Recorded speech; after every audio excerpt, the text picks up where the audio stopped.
Friend to the dawn, hear my plea. Tidings most ominous arrive from Gridania, a primal walketh the shroud.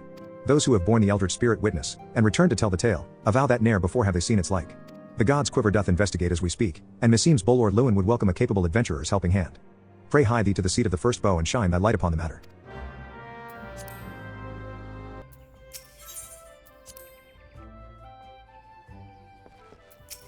Full play.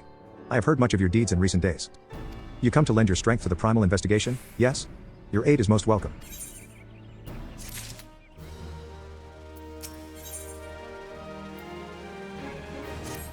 I shall proceed directly to the matter at hand. Though still unsubstantiated, ill rumors stir amongst the townspeople of late, rumors of a shadow-clad knight who rides in the shroud. Under normal circumstances, I would pay such idle ghost stories little heed. This time, however, we have reason to suspect. But we have naught to gain by rushing to judgment. I would have you go to the streets, full play. Speak with the people, and hear their words with your own ears. The ghost knight? Aye, I saw him. Clad from head to toe in armor that seemed forged from shadow itself, galloping through the shroud atop his hell's-born steed. Mark my words, the trees themselves were quivering in fear that night. I've not slept a wink since I returned. Don't sneak up on me like that, friend. Forgive me, ever since espying a glimpse of that ghastly horseman, my heart won't stop racing. I knew the elementals would punish us sooner or later for daring to disobey their will. This is surely a sign of sinister happenings to come. I saw him clear as day, or clear as night, ye might say, with me own two eyes. More fearsome than the rider was his ghastly steed. I know not where ye've travelled, but I can assure you ye've not seen more fright than a beast. One thing I can tell ye, friend, that was no spectre or shadow. Nay, he was, as solid as you or me. Yes, I saw the Black Knight, after which I promptly fled for my dear life. Should you end up in my position, you'd be wise to do the same. I have my pride, but I am not fool enough to cast my life away. Besides, one look was enough to know, this is a manifestation of pure evil. Were he to turn that massive sword against Gridania, all of our lances as one could not hope to stand in his way. A knight clad in shadow-forged armor. A mammoth sword and hell's-born steed. It is clear now, our worst forebodings have proven most unfortunately prescient.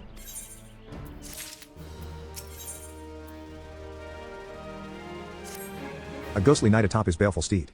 It is as I feared, the rumors bear a most inauspicious resemblance to the references in ancient scripture describing Odin, the dark divinity. It is my suspicion that the dark horseman of rumor is indeed Odin, and furthermore, that this malevolent presence is a primal. And yet before the god's quiver takes action, I would seek the counsel of one versed in the holy writings. Make for Quarrymill and seek out brother Oapesi, I would know what he knows. And be swift, full play. If Odin is truly come to the shroud, time is not on our side. I am Oapesi. And you must be the adventurer I've been expecting. Ah, yes, Odin, the dark divinity. Bolord Lewin is understandably distressed at his arrival. As one who has read the scriptures, however, I am not entirely surprised. Odin, as the ancient writings have it, rode forth into our world, wielding a dark blade capable of cleaving earth and the heavens. By his fell blade did perish Earth herself, and countless multitudes of her people. At long last a great hero of a lag did arise to do battle with the dark god. Odin was slain, and his spirit sealed within a forest spring. For years, this was thought to be a mere wives' tale, a ghost story told by mothers to frighten their young ones into obedience. But recent archaeological studies at Allegan ruins have unearthed damning evidence to the contrary. And now, these rumors. The scriptures claim that the dark divinity slumbers in Earth's fount, deep in the heart of the shroud, where the power of a crystal confines him. I have ventured into the forest and seen the crystal with my own eyes, but this was many years ago. It is entirely within the realm of possibility that something has gone terribly awry, and the fetters of crystal confine the dark divinity no longer. I would send you to Earth's fount to investigate the matter, but be forewarned, your path will not be an easy one. Should any evil spirit stand in your way, this water of cleansing should avail you.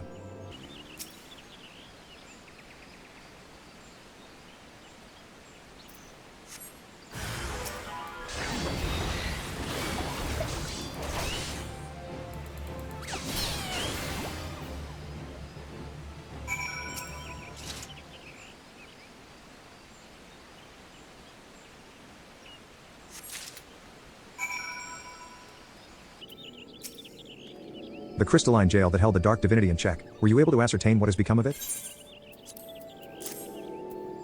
Magical energy still remains in this stone, though its powers have grown dim. What's more, behold how the stone has been cleaved clear in twain, by Odin's fell blade. There can be no doubt. Yes, there can be no doubt as to the identity of our unwelcome guest. And yet, it is all most curious. If the dark divinity rides free, why does he tarry in the shroud? Any road, you are to be commended for your bravery, adventurer. Simi is preparing a report on this very matter as we speak. I would be most grateful if you could share your findings with her as well. So it is indeed as we feared. The seal of Urth's fount has been broken, and the dark divinity rides again. I must draft a report immediately.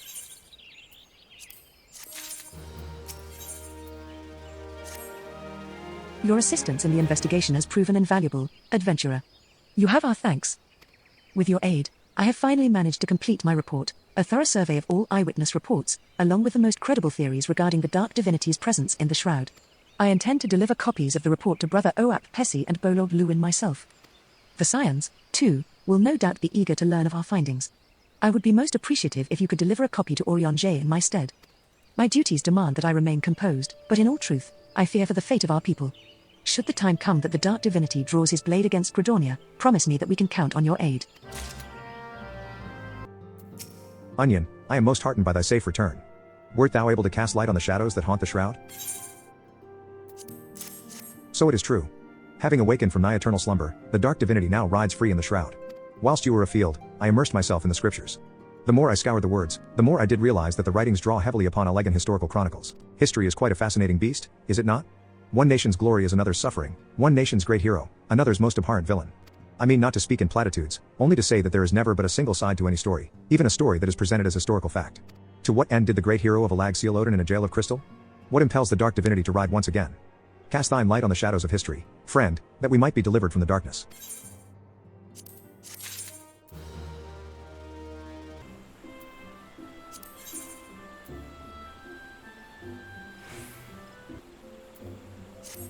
Lieutenant Full Play. Your timing never fails to amaze. Unless I am mistaken, you have knowledge of the Elder Primal Odin, correct? As I thought. Well, as you know, we have long pursued the dark divinity, from the pages of arcane scripture to the shroud itself. Finally, we have a plan to put his prowling to an end. Brother Oap Pessy has the command. He has personally requested your aid in this venture, and awaits you at Urth's Fount. I am sure he will give you the details once you present yourself. Godspeed, Lieutenant Full Play. Adventurer, thank you for coming. We seek the dark divinity, and you must be made privy to the plan before the game is afoot. As you know, Odin hunts in this forest. We would banish him from the shroud. Yet in actual fact, he has fallen before countless adventurers already. By all rights, the primal should plague us no more. Yet, though again and again he is vanquished, he rises always to charge through the 12-swood. His constant reappearance is perplexing to say the least, and raises two questions: who summons him, and how does he change his visage upon manifesting? Odin is alone amongst the primals in these aspects. Indeed, I can find not a single sentence in the scriptures that sheds light on his devilish abilities. There is no answer in words rid of the pen. Now, the sword must serve. Our plan is to send a band of adventurers against the dark divinity. Brother Isumien, my master, and I will observe the battle from afar. We believe seeing the moment of Odin's defeat may give us a clue, one that will lead to uncovering the truth of the primal that has escaped us thus far. Natural Ali, this hinges upon the company's victory. No one but a warrior of light could hope to survive the battle. Hence, I have asked you here. Indeed, without you, our venture is doomed to failure. So I implore you, lend us your strength. If you acquiesce, I shall invoke the power of the elementals, and draw the dark divinity to the spring.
Your bravery before the dark divinity was commendable, adventurer.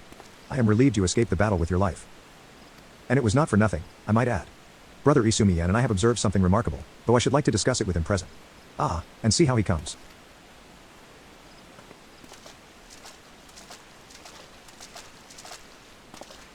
Adventurer, I would offer you thanks for all you have done today. I am Isumiyan, master of the Conjurer's Guild. Ah, but no doubt you are keen to learn more of the Dark Divinity. Very well. I shall share with you what I have gleaned in observing your battle. To begin, felling a primal allows the ether of their physical manifestation to return to the land. This much you know, yes? Odin seems to be subject to the selfsame laws. Yet his sword, the Zantetsuken, remains even after his body vanishes.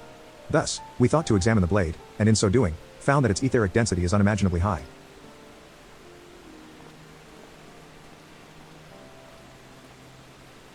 Now, we had always assumed the being who brandished the weapon was Odin. But what if we erred?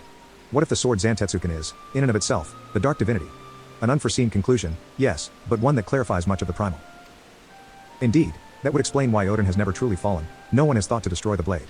And if the Zantetsuken is the primal, could it not conjure itself a new wielder? Yet, just as Ifrit's tempered or Leviathan's drowned, Odin must needs have his sunder to offer crystals in his name, unless he drinks of the shroud's ether. Such a weak source of power could be why it takes time for the Dark Divinity to manifest again. You see, adventurer, our theory accounts quite nicely for two of the mysteries that for so long surrounded the primal. And yet, as FFXIV hints, a third mystery remains. If there are no sundered, how does Odin sustain himself? I cannot imagine the wishes of those who first summoned him were so strong as to echo throughout the centuries. Brother, I do not think our theory is flawed. No, this discovery makes clear the holes in what we had for so long believed of the primals. We must revisit the beings with a keener eye. I will inform Master Oriange of what we have gleaned here. Adventurer, I urge you to do the same should something else of Odin occur to you. But today is a victory, all the same. We have the Zantetsuken, and the mysteries that remain pale in import to the act of locking the primal away. With any luck, we can seal the sword and end the Dark Divinity's ride. Brothers, something terrible has happened. The Zantetsuken is gone.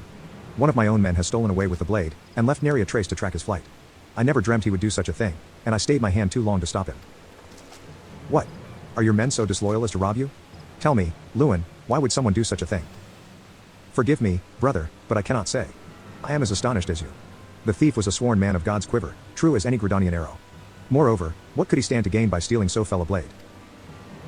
Mayhap the soul of the thief was stolen along with the blade. It is within the power of all primals to bend mortals to their wills. If the Zantetsuken and Odin are one and the same, then the sword may control the now sundered man. Is that not right, brother? That is indeed possible. Gods, could I have been so blind as that? Lord Lewin, it is I who needs apologize. Had I been more wary, I would have foreseen this. Instead, I have cost us dearly, and placed you and your men in great danger. Let us not cry over lost swords. Lord Lewin, send forth the god's quiver and wood wailers to scour the shroud. Brother FFXIV and I will devote ourselves to devising a way to fell Odin after the Zantetsuken is ours again. Yes, brother. Indeed, it would be a poor thing to have the blade in our grasp, and no way to destroy it nor dull its bite. Adventurer, I will call upon you again when we have something to show for our efforts. Until then, go in peace.